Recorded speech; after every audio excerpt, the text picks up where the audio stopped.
Hoi julle, my naam is Carla Grobler, ek's 'n arbeidsterapeut van Centurion. Vandag gaan ons bietjie gesels oor lateraliteit, midline kruising en dominansie.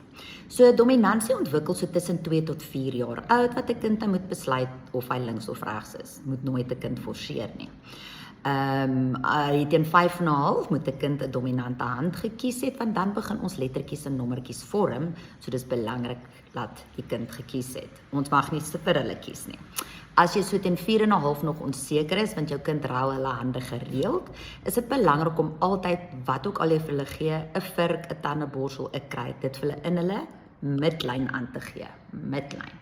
Sit dit op die tafel neer. Die kind kies self watter hand die taakie gaan begin. Maar die handjie wat die taak begin, is die hand wat die taak moet klaarmaak. So van 4 en 'n half af maak ons dan seker hulle ontwikkel handsterkte, fynmotoriese vaardighede. Die handjie wat begin is die handjie wat moet klaarmaak as hulle teen 4 en 'n half nog gereeld hulle handjies ruil. Hoekom dominansie belangrik is ek het 'n baashand en 'n helphand. Baashand doen meeste van die werk, helphand help natuurlik.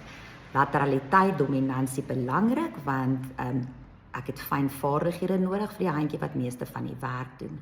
Ek moet dan ook die denkbeeldige midlyn van my lyf kan kruis om objekte te gaan haal, om dit maklik te doen. Kinders wat sukkel met midlyn kruising, sal hulle linkerhand gebruik om die pen aan die linkerkant van die tafel te kry en dan hulle regterhand aan te gee. Ja, ek weet kindertjies gebruik links en regs partykeer, maar onthou net 5% van die populasie is beidhandig, ambidextrous. Die res van ons sukkel met midline kruising, wat 'n groot invloed op klaswerkies kan hê en op groot motoriese take.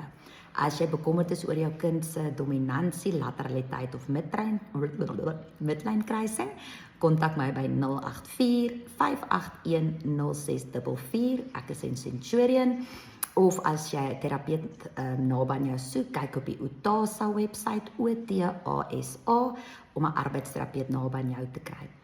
Ek het ook op my website, carlagrobler.co.za, tips for teachers and parents en 'n blog waar jy meer inligting sal kry en baie idees om dit te verbeter op my sosiale media.